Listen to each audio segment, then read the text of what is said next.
Control करते थे तो झलकता था कि हाँ आचार्य कैसे होते हैं।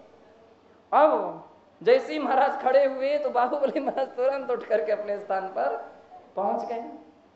महाराज ने कि बिल्कुल अब लौट करके मेरे यहाँ नहीं आना, दिखना नहीं चाहिए मुझे सुबह तक यहाँ।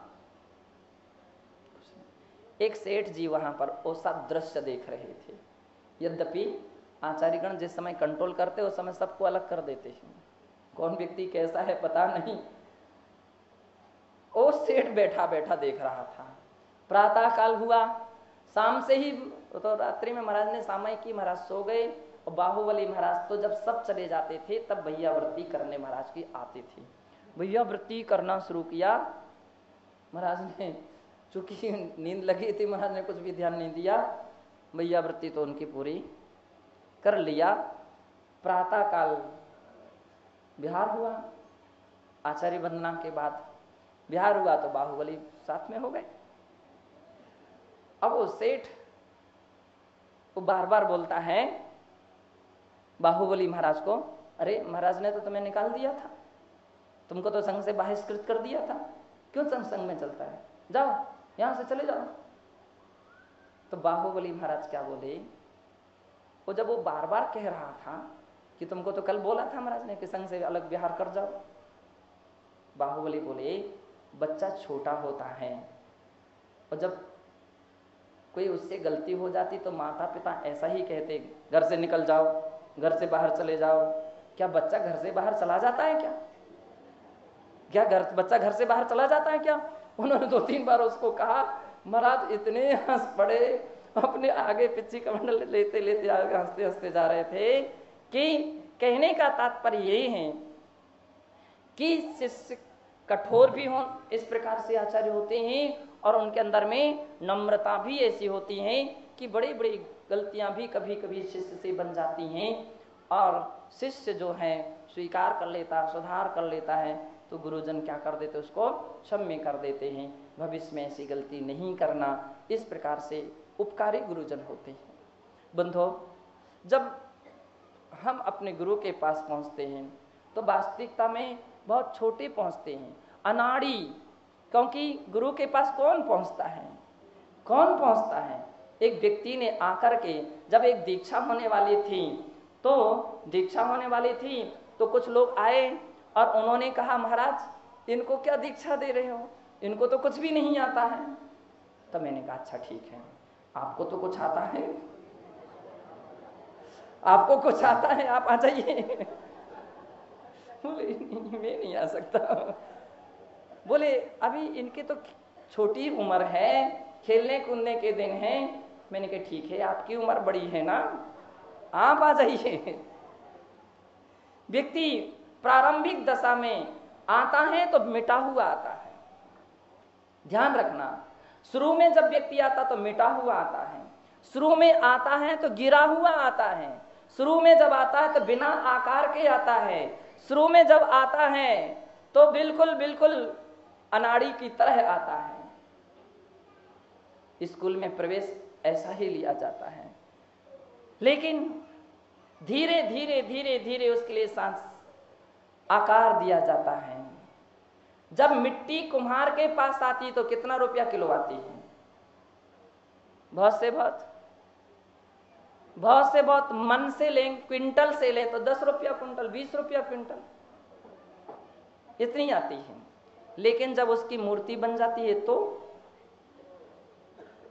4,000, 5,000, 10,000, आप देख लीजिए मूर्तियों की कीमत। जब आता है तो बिल्कुल अनपढ़ आता है, गिरा हुआ आता है। आचार्य कहते हैं सदैव अपने लिए इस बात को देखते रहना चाहिए शिष्य के लिए, ताकि अपने अंदर में अभिमान ना जग जाए। क्योंकि जब हम कुछ सीख लेते हैं, कुछ समझने लगते हैं, जान पहचान कुछ बढ़ जाती है, तो फिर व्यक्ति की स्थितियां बाद में बिगड़ने लगती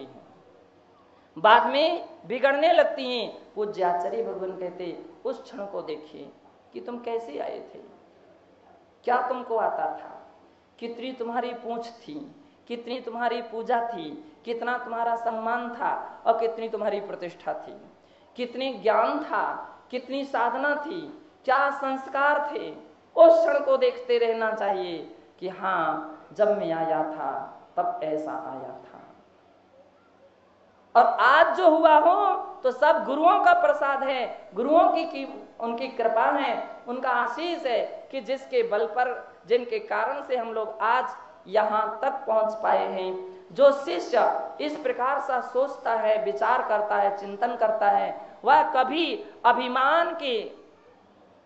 अभिमान में नहीं आ सकता है, वह कभी फिर अपने गुरुओं के प्रतिकूल नहीं हो पाता है, वह कभी प्रतिशोध की भूमिका में नहीं खड़ा हो पाता है।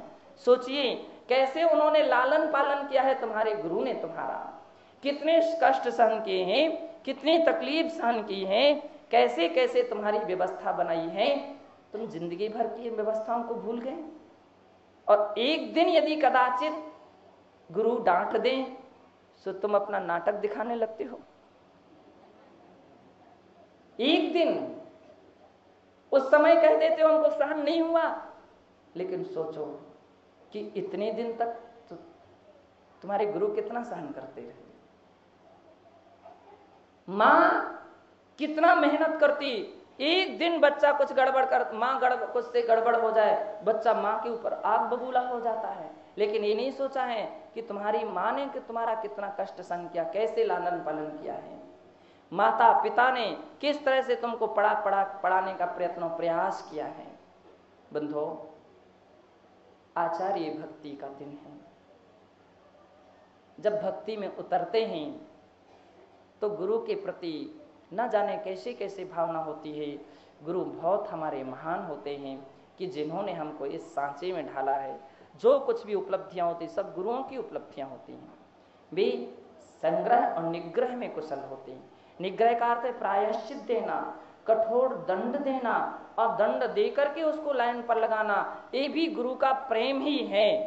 एक बार हमारे आचार्य श्री ने डांट दिया एक मुनि महाराज के लिए, तो उनके लिए बड़ा खराब लगा, और बड़ा खराब लगा तो उन्होंने कुछ का कुछ करना दिखाना शुरू कर दिया। महाराज ने डांट दिया, महाराज ऐसे हैं, महाराज वैसे हैं, महाराज ये हैं, महाराज वो हैं, पता नहीं वो कुछ का कुछ। और अपन जानते हैं प्राणायाम शुरू हो गया था, और तो बड़े विचलित हो रहे थे, बड़े उनके अंदर में परिणामों में उथल पुथल हो रही थी। तो ऐसी परिस्थिति में भरत सागर जी ने उनको बुलाया। सुनो क्या बात है? बोले क्या बात? सबके बीच में डांट दिया, कुछ भी मेरी इज्जत नहीं रखी, मेरा कुछ भी सम्मान नहीं रखा, मेरा ऐसा कर दिया, मेरी पूरी इज्जत ही तो दिया, ऐसा जो कुछ भी बोला। महाराज ने कहा डांट ही तो लगी है। बोले हाँ डांट तो लगी है, अब ऐसा डांटना चाहिए था क्या? बोले ये बतलाओ डांट किस में लगती है? डांट किस में लगती है? डांट किसे बोलते हैं? शीशी का जो ढक्कन होता है ना, उसे डांट कहते हैं। उसे क्या बोलते हैं? डांट। बोले कौन सी शीशी में डांट लगाई जाती है? जिसमें कोई बहुमूल्य सामग्री रखी रहती है, कीमती सामग्री रखी जाती है, उस पर डांट लगाई जाती है। और जितनी अधिक कीमती सामग्री रखी जाएगी उतना और अधिक स्पेशल डांट लगाई जाती है। व्यक्ति उसके ऊपर पन्नी लगाता है, कपड़ा लगा देता है, फिर उसको बड़ी हिसाब से बिल्कुल कस देता है। महाराज कहते हैं कि देखो डांट उस शिष्य के लिए लगती है जिसमें कोई ना कोई योग्यता होती है, किसी न किसी प्रकार की बहुमूल्य गुण होते हैं, तो उसको डांट लगा करके उसके गुणों को सुरक्षित कर दिया जाता है। बोले जिस शीशी में कुछ कीमती सामग्री नहीं रहती है उसको डांट भी नहीं लगाई जाती, उसका वैसे ही भी नहीं डांट के रख दिया जाता है। जिस शिष्य में अच्छाइयां नहीं होती हैं, बोले बस गुरु उपेक्षित हो जाते हैं। मध्यस्थ भावम विपरीत वृत्तो, जो विपरीत वृत्ति करने लगता है, उल्टा ही अपने ऊपर समस्या खड़ा करने लगता है, तो गुरुजन शांत हो जाते, आंखें और बंद कर लेते, जैसा तुम्हें दिखाए वैसा करो। बोले कदाचित ऐसे गुरु हो जाएं तो आप कल्पना करो कि तुम्हारा भविष्य बनेगा कि बिगड़ेगा। मान लीजिए समझाना, बोलना, चलना, आइडिया देना, जानकारी देना बंद कर दें तो तुम्हारा क्या होगा? ये बात तो सही है। अब उनको समझ में आ गया, ये बात तो सही है। बंधु, आचार्यों के पास देखिए, ना तो लाठी है, ना हाथ चला सकते हैं, ना लाठी चला सकते हैं, लेकिन फिर भी बिना लाठी और बिना हाथ के किसी को कंट्रोल कर लेना, ये आचार्यों का महान गुण है, ये सबसे बड़ा महान गुण है। और कितनी कितनी दिन की सूखी हुई मिट्टियां उनके हाथ में आती हैं, कितने कितने दिन की सूखी मिट्टियां, और किन किन सांचों में ढली हुई मिट्टियां आती हैं, और एक सांचे में ढालने का कितना प्रयत्न रहता है, कितना प्रयत्न रहता है। इसलिए आचार्यों के लिए कहा गया कि वात्सल्य की भी मूर्ति होते हैं तो उनकी आंखों में प्रताप भी होना चाहिए, आंखों में प्रताप भी होना चाहिए। एक बार किसी व्यक्ति ने आकर के कहा, एक बार किसी व्यक्ति ने आकर के कहा कि महाराज बड़ा डर लगता है आपके पास आने में। मैंने कहा इसलिए आप संभल करके आते हो। डर लगता है ना, डर लगता है तो सावधानता से आते हो। जिस दिन डर नहीं लगेगा तो आप तो आकर के मेरे सिर पर बैठोगे। जिस दिन डर भय छूट जाएगा उस दिन सभ्यता बिगड़ जाएगी, उस दिन मर्यादा टूट जाएगी, सम्मान टूट जाएगा। ये आचार्यों का प्रताप गुण हुआ करता है। आचार्य गुण प्रतापी होते हैं। हाँ, आंखें ऐसी दिखाते हैं बिल्कुल। वो अगर ऐसा ना करें तो फिर तो कंट्रोल करना बड़ा मुश्किल हो जाएगा। हमारे संघ की बहनें बोलती हैं, हाँ हार के समय मालूम चलता है। नहीं, क्या मालूम चलता है? ले आप आंखें दिखाते हो। मैंने तो आंखें तो दिखाएंगे ही, अगर ऐसा नहीं करेंगे तो आप तो हमारा हाथ पकड़ के रख दोगे। दिखाना पड़ता है और दिखाना नहीं पड़ता है, कभी कुछ करके भी दिखाना पड़ता है। अंजलि छोड़ देते हैं, बैठ जाते हैं, अब ऐसी गलती नहीं करेंगे, फिर शुरू, अब नहीं करेंगे ऐसी गलती। ये प्रताप गुण आचार्यों का सहज गुण हुआ करता है, और ऐसा जो गुण हुआ करता है वह व्यक्ति के लिए सहज ही सम्यक रास्ते पर लाता है। कहा गया है भय बिन प्रीति न होए गुसाई। भय बिना प्रीति नहीं हो सकती। माता पिताओं के लिए भी यही कहना है, जैसे गुरु शिष्य को संभालते, माता पिता अपने बच्चों को संभालते हैं, उतना कंट्रोल रखना चाहिए कि वो बिगड़ ना जाए। और अच्छी बात है कि आपको हाथ ना उठाना पड़े, अच्छी बात है कि आपको डंडा ना उठाना पड़े, अच्छी बात है डांटना भी ना पड़े। हमारे एक बार ऐसी बात आ गई कि किसी ने महाराज से कहा, सन्मति सागर जी महाराज बहुत डांटते हैं। तो महाराज ने क्या किया कि डांटना बंद कर दिया। बस कोई बात किसी से बिगड़ जाए तो महाराज ऐसे हो जाते थे, वो देखते ही नहीं थी। एक बार ऐसे मुझसे कोई पता नहीं क्या गलती हो गई, कुछ हो गई मिस्टेक, तो मैं महाराज के पास रोज जाता था। तो महाराज देखते थे, हंस जाते थे, आशीर्वाद दे देते थे, बैठने की बात बोलते थे। अब उस दिन से तो सब बंद ही हो गया। महाराज वो देख लेते कि आ गए तो बस आंखें बंद कर लेती थी।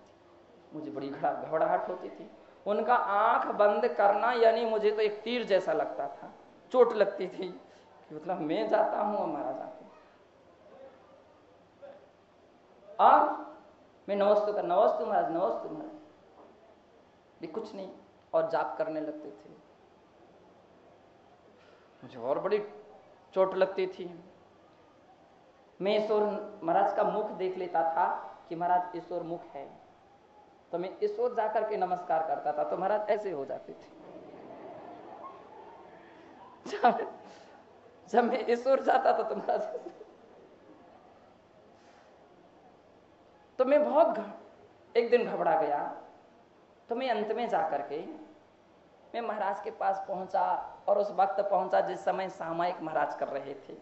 सामायिक का वक्त ऐसा रहता है कि अपन अपनी सुनाते जाओ, उनकी तो अपनी सामायिक चलती रहेगी।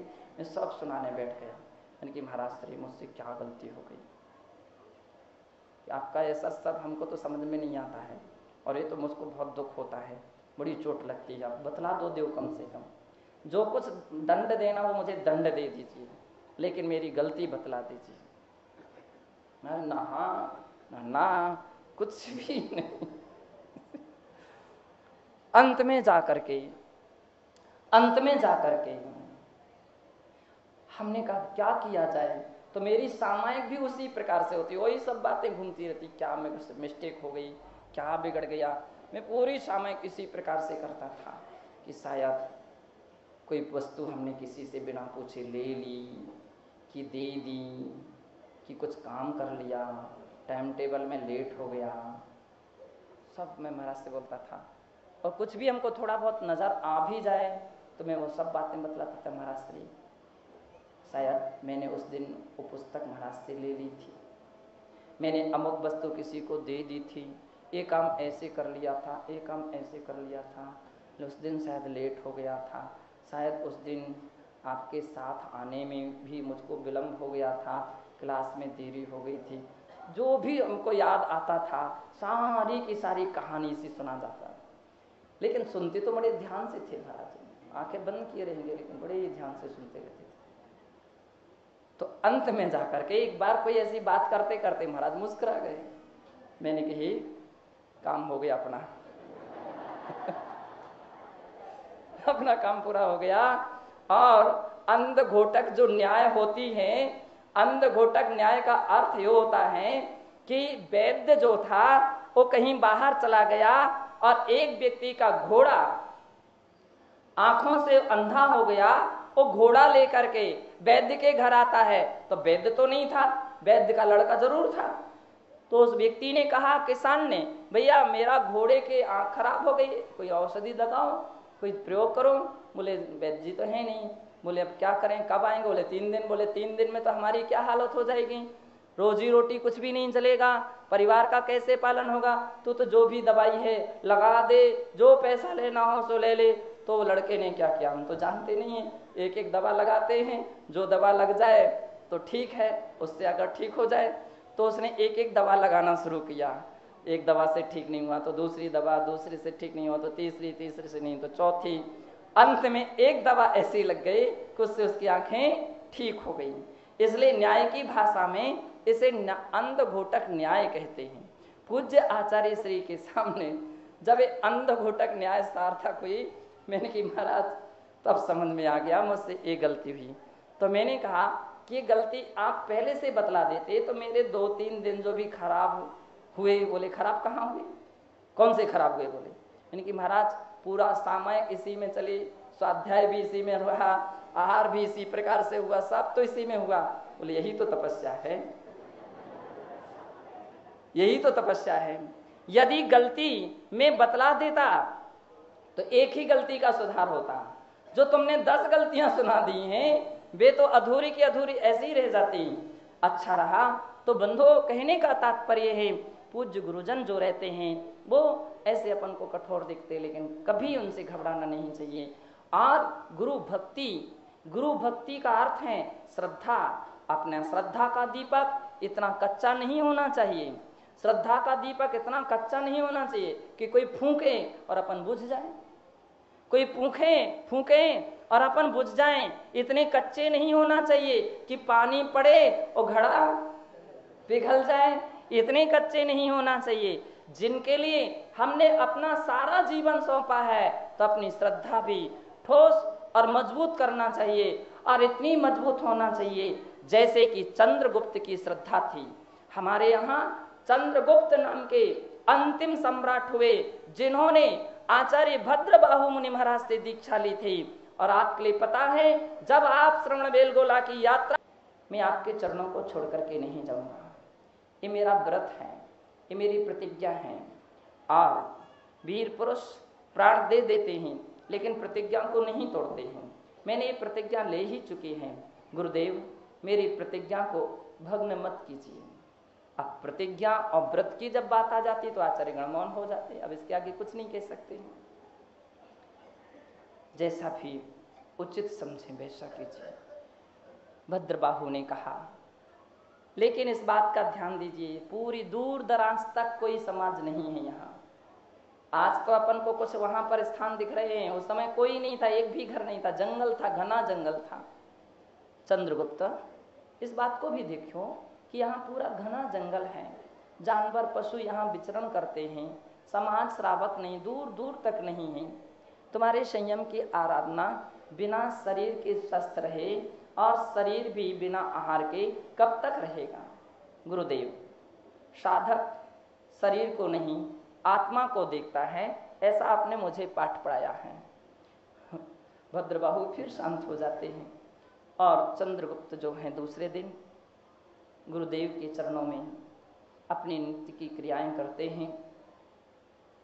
भद्रबाहु मुनि महाराज, क्योंकि शिष्य के प्रति गुरु का बहुत प्रेम होता, वात्सल्य होता, वो आदेश देते कि आहार के लिए तो उठिए, मिल गया तो अपना भाग्य समझिए और नहीं मिला तो अपना दुर्भाग्य समझिए, आहार के लिए तो जाओ। चंद्रगुप्त गुरु आदेश पाकर के आहार के लिए निकलते हैं। अब जंगलों में मिलना ये भाग्य की परीक्षा है। इसलिए मैं बोलता हूं, ना तो साधु के लिए कोई आहार करा सकता है, ना वे आहार किसी का ले सकते हैं। सत्य यह है, उनका भाग्य ही उनका आहार कराता है। भाग्य है तो सब कुछ मिलता है, भाग्य नहीं है तो सब रखा रह जाता है। चंद्रगुप्त आहार के लिए तो निकले, लेकिन क्या हुआ? नगर तो दिखा उनको, लेकिन कोई श्रावक पड़गाहने के लिए नहीं थे। दूसरे दिन निकलते हैं तो क्या हुआ कि वहां सामग्री तो रखी हुई मिली आहार की, लेकिन पड़गाहने वाले कोई नहीं थे। तीसरे दिन जब भी आहार के लिए निकलते हैं तो फिर क्या हुआ कि आहार भी था, पड़गाहने के लिए एक महिला खड़ी हुई थी।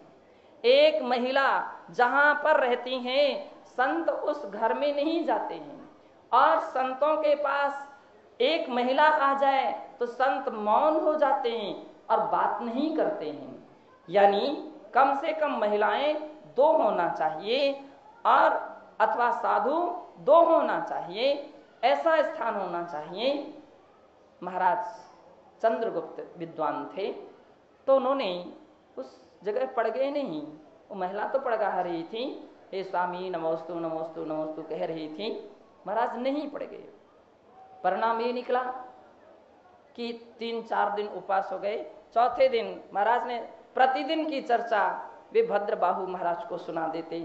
भद्रबाहु इस बात से तो प्रसन्न होते कि भाग्य तुम्हारा प्रबल है कि जंगल में भी तुमको नगर दिख रहा है और पड़गाहने वाले भी कोई मिल गए हैं, और अब हरी झंडी तो मिल ही गई है, स्टेशन भी आ ही जाएगी। और एक दिन फिर चौथे दिन जब भद्रबाहु मुनि महाराज निकलते हैं तो क्या देखते हैं? घर घर में चौके लगे हैं और हर जगह से स्वामी नमोस्तु नमोस्तु नमोस्तु, अत्र अत्र अत्र तिष्ठो तिष्ठो, इस प्रकार की आवाज आ रही है हर जगह से, जैसे लोहारिया में है, जिस गली से निकल जाओ तो नमोस्तु नमोस्तु नमोस्तु। अब चंद्रगुप्त बड़े प्रसन्न हो गए। वो देखते हैं इतने श्रावक, इतना बड़ा नगर, महल के महल जैसे वहां पर खड़े हुए हैं, और महाराज आहार करते हैं। एक जगह पड़क जाते, नवदा भक्ति से आहार हो जाता। ऐसा करते करते कितना साल निकल गया। भद्रबाहु की समाधि भी हो गई, सब कुछ हो गया, और फिर भी चंद्रगुप्त वहां रुके रहे। अब 12 वर्ष निकल गए। 12 वर्ष के बाद संग वापिस लौटता है। कौन? जो शिष्यगण आगे तमिलनाडु की ओर गए थे, मेल चित्तामूर के पास में। कौन सा? नहीं, कोंडोरमलई नहीं, वो 8,000 वो गांव का नाम है। तमिल में 8,000 को क्या बोलते हैं? हाँ, 8,000 के लिए तमिल में क्या बोलते हैं? एन्नायरम। वहां एन्नायरम गांव है। कौन सा गांव है? एन्नायरम। आज भी उस गांव का नाम एन्नायरम है। 8,000 मुनि महाराज ने वहां चातुर्मास किया था, और ऐसी गुफाएं हैं कि वहां के राजा ने गुफाओं में सैया, श्रमण सैया बनाई थी। आज भी श्रमण सैया वहां पत्थर के ऐसे पाटे जैसे बने हुए हैं और वहां पर बीच में महिलाएं ना है, जहां है वहीं बैठ जाए, वहीं बैठिए, वहीं बैठिए, चावल छोड़ दीजिए वहीं। ए बच्चियां बैठो। और एनायरम जो था वहां 8000 मुनि महाराज की 8000 मुनि महाराज की चातुर्मास स्थली थी। वो सब और भी दूसरे जगह भी 4000 और जगह होंगे। 12000 मुनि महाराज लौट करके आते हैं। और कहाँ आते हैं? उसी स्थान पर लौट करके आते हैं जहां पर चंद्रगुप्त भद्रबाहु मुनि महाराज की सेवा में संलग्न थे। अब चूंकि भद्रबाहु की तो समाधि हो गई थी, चंद्रगुप्त ने शरण पादुका उनकी बना ली थी और उनकी सेवा भक्ति किया करते थे। बंधुओं, जब पूरे महाराज बाहर वापिस आ जाते हैं, चंद्रगुप्त की भक्ति को देख करके सारा समाचार पूछते जानते हैं और उनकी भक्ति को देख करके सभी उनके लिए बड़े गदगद हो जाते हैं और उनके लिए गले से लगा लेते हैं, धन्य तुम्हारी गुरु भक्ति। लेकिन दूसरे दिन सबको प्रश्न था कि आप यहाँ रहते रहते 12 वर्ष हो गए, तो बतलाते हैं बहुत सारे महाराजों को चंद्रगुप्त के ऊपर संदेह हो गया था कि यहाँ तो कोई समाज नहीं, कोई श्रावक नहीं है, कैसे संयम का पालन करते हो। तो नमस्कार किसी ने नहीं किया था चंद्रगुप्त के लिए, चंद्रगुप्त के लिए नमस्कार नहीं किया था, लेकिन चंद्रगुप्त ने इस बात की परवाह नहीं की थी। इसके बाद दूसरे दिन आहार के लिए सारा संघ आहार के लिए उठता है और सब मुनि महाराज उसी दिशा में जाते हैं जिस दिशा में चंद्रगुप्त जाते हैं। सबका आहार निरंतर होता है। आहार होने के बाद सब लौट करके आ जाते हैं, लेकिन एक मुनि महाराज अपना कमंडल भूल जाते हैं। बूढ़े पुराने कोई मुनि महाराज होंगे अपने विश्व पूज्य सागर जी जैसे, भूल जाते हैं। और जब भूल जाते हैं तो फिर क्या होता है? वो आकर के देखते हो मेरा कमंडल तो मैं लाया ही नहीं, मेरा कमंडल। तो अपने गुरु से कहते मैं गलती हो गई कि मैं अपना कमंडल भूल करके आ गया हूँ। गुरुदेव कहते जाओ अपना कमंडल लेकर के आओ। पिछी कमंडल और शास्त्र इस साधुओं के उपकरण माने गए हैं, इसके बिना वे नहीं रहते हैं। एक बार शास्त्र के बिना रह जाएंगे, लेकिन पिछी कमंडल तो होना ही होना चाहिए। जाओ अपना कमंडल लेकर के आओ। अब वो मुनि महाराज जाते हैं, उसी दिशा में जाते, उसी रास्ते से जाते जिस रास्ते से रोज सभी गए थे, आहार करने गए थे। लेकिन देखते यहाँ तो कोई भी घर नहीं दिख रहा, कोई भी नगर नहीं है, कोई भी श्रावक नहीं है। वो सोचते कहीं भूल तो नहीं गया हूं मैं। बार बार दूर दूर तक देखते, जंगल ही जंगल उनको नजर आता। मैं तो इसी रास्ते से आया था और लगभग अपने स्थान से इतना ही चला था और यहाँ कहीं आहार हुआ था। मेरा कमंडल पीछे कहाँ गया? वो सोच रहे थे। विचार करते करके उनकी दृष्टि एक वृक्ष के ऊपर पड़ी जिसके ऊपर उनका कमंडल टंगा हुआ था। वृक्ष के ऊपर कमंडल टंगा हुआ था। अब कमंडल को तो पहचान गए, यही तो मेरा कमंडल है, लेकिन यहाँ मेरा कमंडल उठा तो लेते हैं, ले आते हैं और अपने गुरुदेव से कहते हैं कि आज तो ऐसी ऐसी घटना घटी और वहां तो कोई भी नगर नहीं था, कमंडल तो मेरा वहां वृक्ष पर टंगा हुआ मिला। अब साधु जनों ने भी सब कुछ देखा जा करके, अरे यहाँ तो कोई नगर नहीं है, ये सब क्या चमत्कार हुआ? चंद्रगुप्त बोलते हाँ तो नगर था, आप सबने आहार किया, आप सब आए हो। देवता गण उपस्थित हो जाते हैं।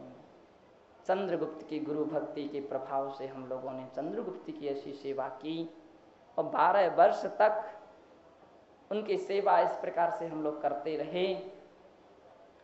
सभी मुनि महाराज अब चंद्रगुप्त के लिए सिर प्रति नमोस्तु करते हैं, सिर गले लगा लेते हैं। धन्य है तुम्हारे चंद्रगुप्त की गुरु भक्ति।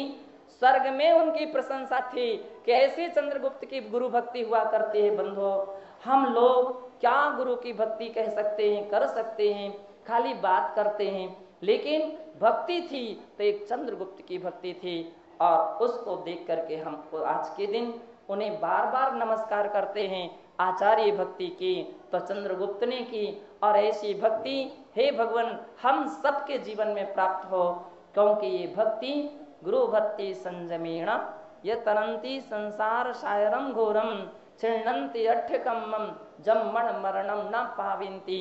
जो गुरु भक्ति से युक्त होता है वह व्यक्ति सारे कर्मों को नष्ट कर देता है, क्षय कर देता है, और फिर वह जन्म मरण को प्राप्त नहीं कर सकता है। बंधो, हम ऐसे पवित्र मन से गुरु भक्ति करते हुए जीवन को पवित्र बनाएं, तभी हमारा जीवन पावन और पुनीत बन सकता है। जय बोलिए महावीर भगवान। नमः।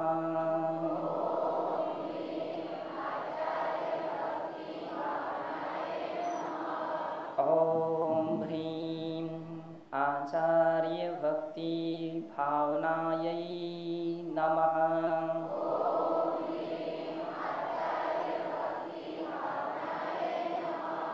ओम ह्रीं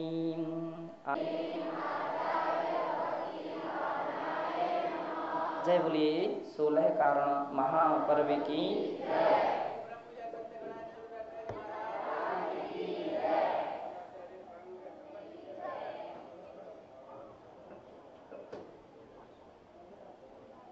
इसके पश्चात मैं निवेदन करता हूँ पूज्य आर्यका वीर संयोजना श्री माता जी से आज के प्रवचनांश से प्रश्न मंच करने हेतु प्रश्न मंच का कार्यक्रम होगा। आप लोग बीच में उठकर व्यवस्था नहीं बिगाड़ेंगे।